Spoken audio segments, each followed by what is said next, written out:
Meu nome é Rosângela Gomes, sou professora de Direito Civil, mas hoje eu vou falar com vocês sobre Direito Imobiliário. Sou professora da UERJ, Universidade do Estado do Rio de Janeiro, da Federal do Estado do Rio de Janeiro, Unirio, também do IBMEC, do grupo IBMEC Law. E, como eu disse, nós vamos falar sobre o direito imobiliário.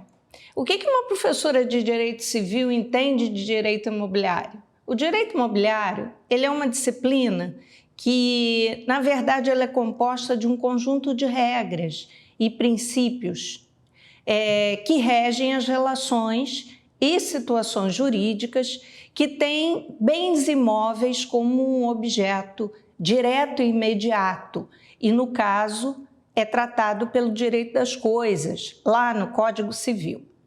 Ou esse bem imóvel, ele está sendo colocado numa relação jurídica como um objeto indireto ou mediato, e aí ele entraria no campo do direito das obrigações, os contratos, como por exemplo na locação, ou no comodato, ou num empréstimo, no arrendamento.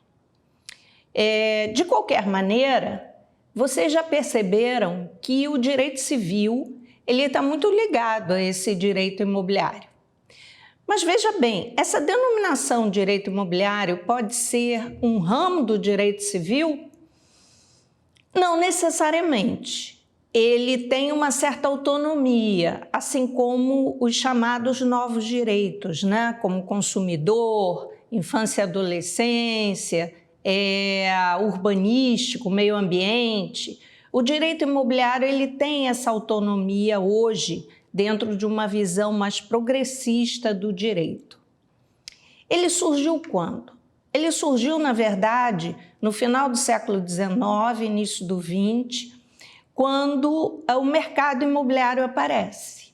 Ou seja, quando nós temos o bem imóvel como objeto de transações dentro desse universo patrimonial e de investimentos dentro desse universo patrimonial. Na verdade, quem deu esse nome direito imobiliário foi a academia,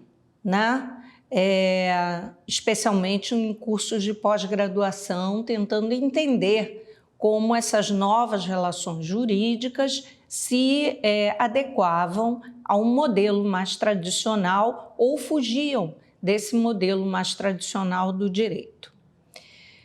Então, ao longo do século XX, houve um crescimento dessa importância. Eu disse que no final do XIX e início do XX, mas ao longo do século XX, tanto no Brasil quanto na Europa, houve um crescimento, e nos Estados Unidos também, no mundo ocidental, de uma maneira geral, houve o crescimento da importância das relações jurídicas sobre bens imóveis. E como uma experiência socioeconômica, na verdade. E assim sendo, associado à expansão urbana, certos fatores vieram somar para que esse direito imobiliário ganhasse uma projeção e uma relevância dentro dos diferentes segmentos do direito. Qual seria o primeiro fator? O adensamento populacional urbano e, consequentemente, as transformações urbanísticas trazidas por esse adensamento. Não é difícil imaginar que quando uma cidade ainda hoje aparece, um núcleo urbano aparece, há um aporte de migração para essa região. Por quê? Porque você tem uma demanda de serviços e, portanto, a mão de obra é atraída. E ela vem de outras áreas, de outras regiões, onde ela está excluída, onde já tem uma sobrecarga no mercado de trabalho. Então, essa mão de obra, ela vem buscando os espaços onde ela possa se inserir e ter uma renda, um conforto, o sonho da casa própria, que é um outro segmento do direito imobiliário. Então, quando uma cidade surge, ela atrai esse segmento de serviços de uma maneira geral. Também não é pouco difícil de se concluir que no Brasil, as cidades que foram capitais, especialmente da República, como é o caso do Rio de Janeiro e hoje Brasília, na sua Constituição elas atraíram essa mão de obra. E com isso elas atraíram também um aumento de ocupação do espaço, principalmente próximos aos setores públicos, né? Onde tinha ali a concentração do que a gente chama poder público. E isso faz com que determinada cidade ou determinado núcleo que tinha um perfil rural, ele comece a ganhar uma outra dimensão.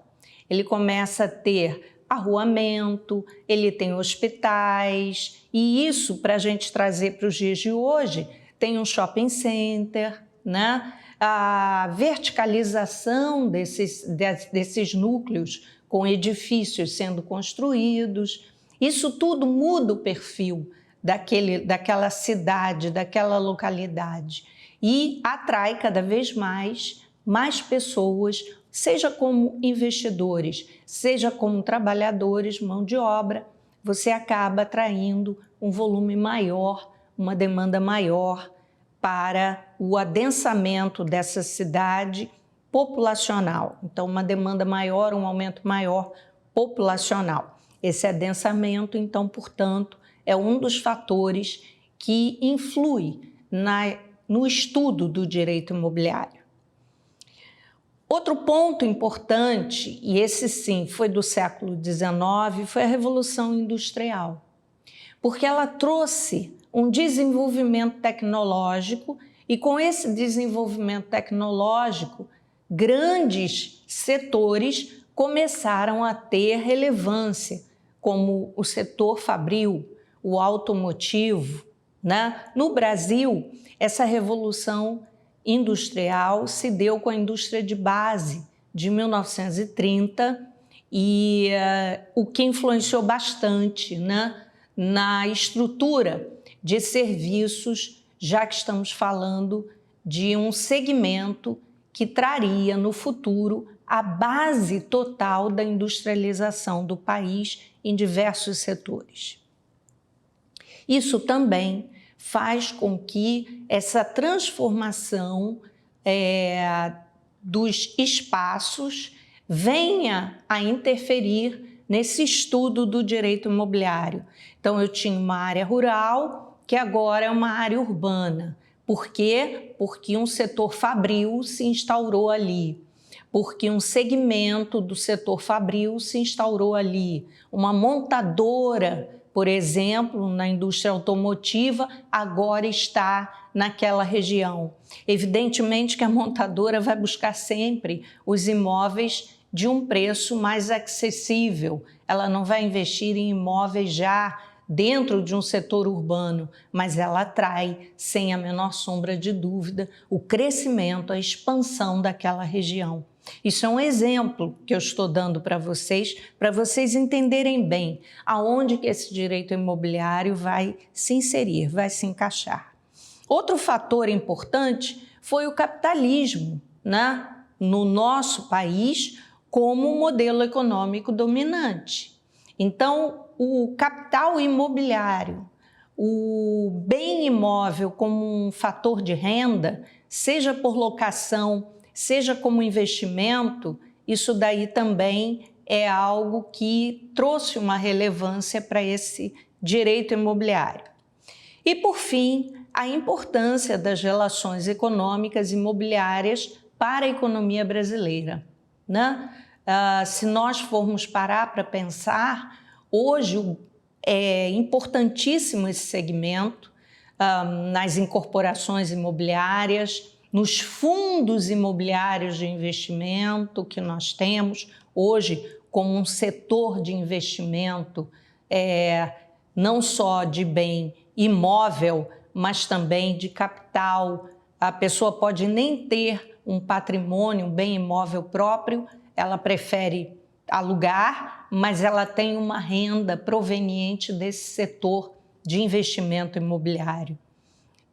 E diante desse cenário, então, portanto, nós vimos aqui 4 fatores importantíssimos que trouxeram a grande relevância do direito imobiliário para o nosso ordenamento jurídico, justificando a sua autonomia.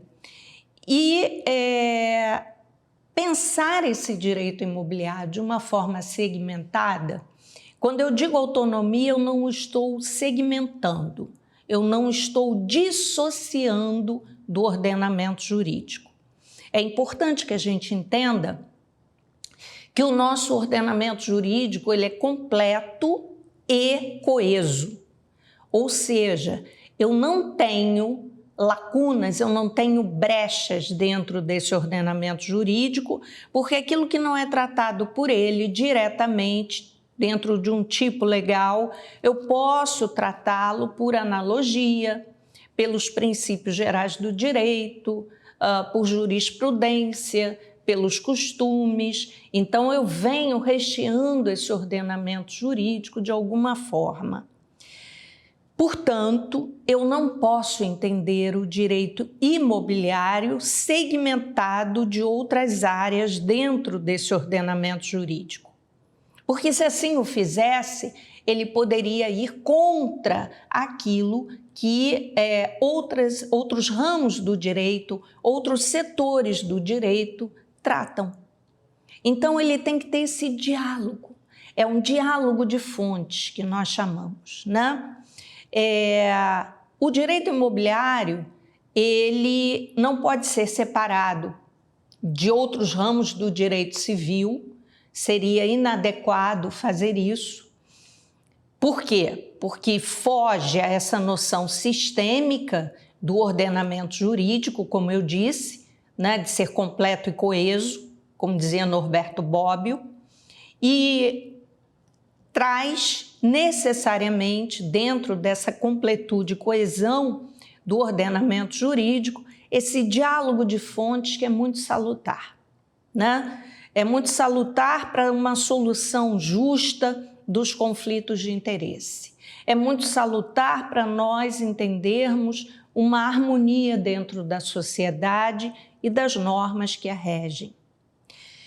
E, por fim, entender que não segmentar o direito imobiliário é estar coadunando, é estar somando com aquela ideia de que a dualização do direito público e privado, né, essa dicotomia entre público e privado já está ultrapassada. Ultrapassada por quê? Porque nós temos uma grande importância dos princípios constitucionais para a interpretação de todo um ordenamento infraconstitucional. Veja, se nós pensarmos aqui imediatamente no direito imobiliário, dos princípios constitucionais, nós podemos dizer que ele se pauta, o direito imobiliário, em primeiro lugar, na dignidade da pessoa humana. Artigo 1º, inciso 3º da nossa Constituição Federal. Quando falamos, por exemplo, na locação de um bem imóvel que está dentro, né, a locação de bens imóveis é um segmento do direito imobiliário, se pensarmos na locação de bem imóvel para moradia, né, valor de mercado dessa locação, nós estamos aqui ponderando com a moradia digna. Nós estamos ponderando com uma demanda de mercado por uma moradia digna. Agora, recentemente, infelizmente, com as chuvas que nós tivemos, especialmente na região serrana do Rio de Janeiro, em São Paulo também, para aqueles que nos ouvem de outros estados, nós temos a dimensão do quanto uma moradia digna é necessária. Ela, em áreas de risco, ela tira vidas humanas. ela estando sedimentada em uma região insalubre, uma região sem escoamento sanitário, uma região sem abastecimento de água, sem arruamento, sem os serviços essenciais, ela tira uma vida digna de um ser humano. Então, esse é um primeiro princípio que rege, né? Eu dei o direito à moradia apenas como um exemplo, a locação como um exemplo, mas se nós formos pensar na regularização fundiária que está sendo aplicada em todo o país de uma forma muito saudável, nós vamos entender melhor essa moradia digna.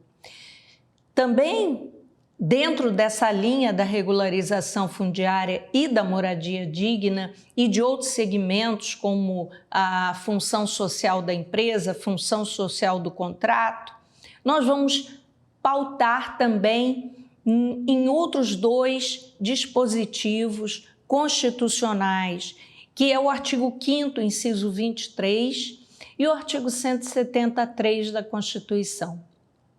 Do que eles tratam? Função social da propriedade. Então, vejam vocês a função social da propriedade hoje como não só um princípio constitucional contido lá no 173, mas também uma garantia de direitos fundamentais, como diz o artigo 5º, inciso 23, essa função social que hoje é um elemento estruturante do direito de propriedade, lá no 1228, parágrafo 1º do Código Civil. Então, nós temos dentro desse ordenamento jurídico infraconstitucional, Código Civil, 1228, parágrafo 1º, toda uma diretriz aportada pela Constituição Federal no artigo 5º, 23, e no 173 da Constituição.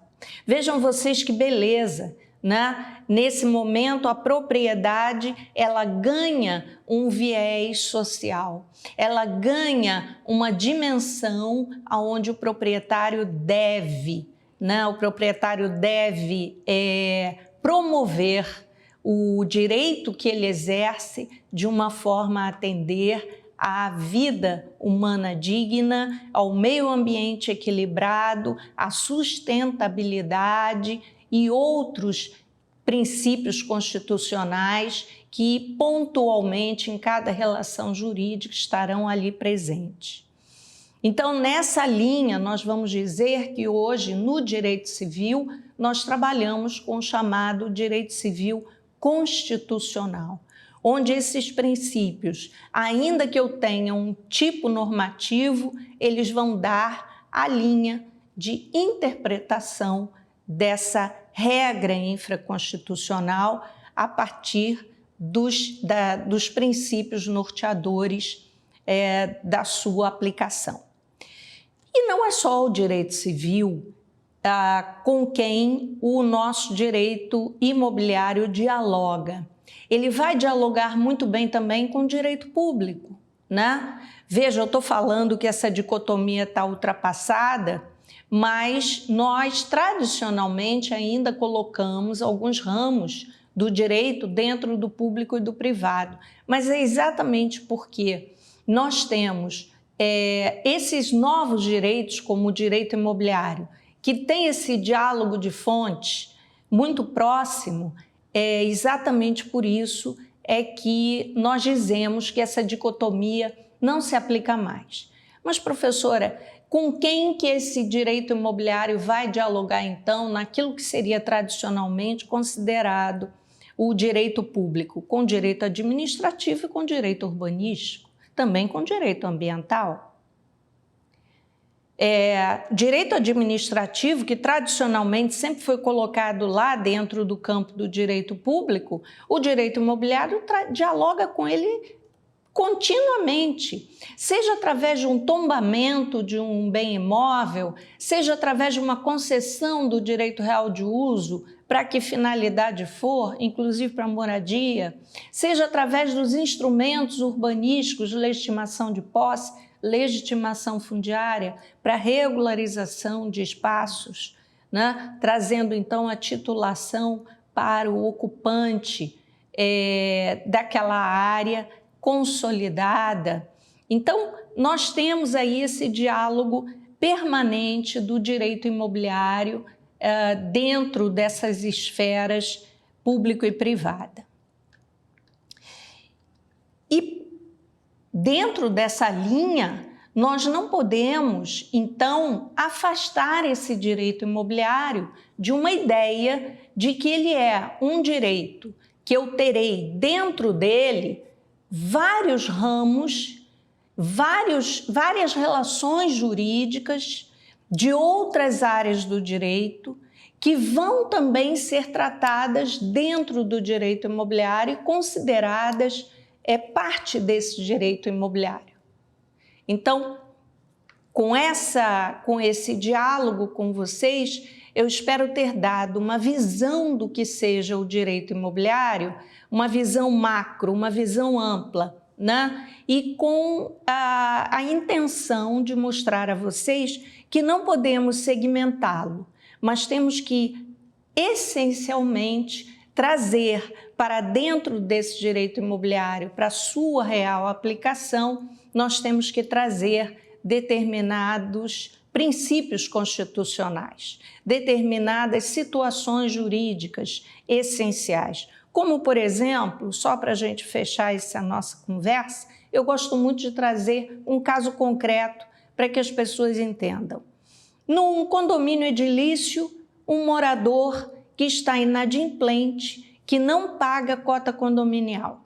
Vocês vão me dizer, mas isso daí é matéria de direito civil, isso daí é matéria de condomínio edilício, está lá no Código Civil, está na Lei Especial 4591. Vamos tratar dessa matéria no campo próprio, que é o campo do condomínio edilício. Tá? Aquele morador, nesse condomínio você tem áreas de lazer, piscina, o filho dele, uma criança, pode ser impedido de usar a piscina porque o pai não paga a taxa condominial. O pai, a mãe podem ser impedidos de usar a sauna porque não paga a taxa condominial? Não. Por que não, professora? Porque isso violaria direitos da personalidade, direitos da pessoa humana digna. Você traria para dentro de uma esfera, de uma relação jurídica patrimonial, questões subjetivas. Você estaria trazendo uma exclusão de um ser humano dentro do seu universo social. Mas o pai não paga o condomínio, ele não contribui. Qual a razão que levou essa pessoa a não pagar, eu não sei. Se é negligência, se é falta de receita, se é um momento ruim da vida dele. Não importa. Ele e sua família não podem ser segmentados dentro daquela sociedade. Isso é o que diz a nossa Constituição, dentro do princípio maior de proteção integral ao ser humano de uma forma digna. Então, aqui eu fecho essa nossa primeira intervenção, esse nosso primeiro diálogo, esperando sinceramente ter contribuído para que vocês possam refletir sobre a importância do direito imobiliário e sua dimensão. Muito obrigada, fiquem bem.